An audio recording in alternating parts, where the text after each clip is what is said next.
പ്രഭുദേവയുടെ ചിത്രം ഓസ്കാർ ലൈബ്രറിയിലേക്ക്. ഇന്ത്യയിലെ Michael Jackson എന്നറിയപ്പെടുന്ന പ്രഭുദേവയുടെ പുതിയ ചിത്രത്തിന്റെ തിരക്കഥ ഓസ്കാർ ലൈബ്രറിയിലേക്ക്.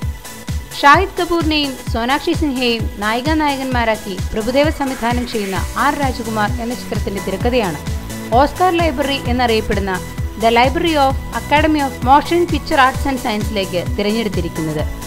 ഇതോടെ ഇനി ഈ ചിത്രത്തെപ്പറ്റി ഗവേഷണം നടത്തുന്ന വിദ്യാർത്ഥികൾക്കും ചലച്ചിത്ര സംവിധായകർക്കും നടീനടന്മാർക്കുമെല്ലാം പ്രഭുദേവയുടെ തിരക്കഥ ഉദാഹരണമാക്കാനാകും. പ്രഭുദേവ തന്നെയാണ് ചിത്രത്തിന്റെ തിരക്കഥ എഴുതിയിരിക്കുന്നത് എന്നതും ഈ ചിത്രത്തിന്റെ പ്രത്യേകതയാണ്. ഇതിനു മുമ്പ് പ്രഭുദേവ ചെയ്ത സിനിമകളെല്ലാം റീമേക്കുകളായിരുന്നു.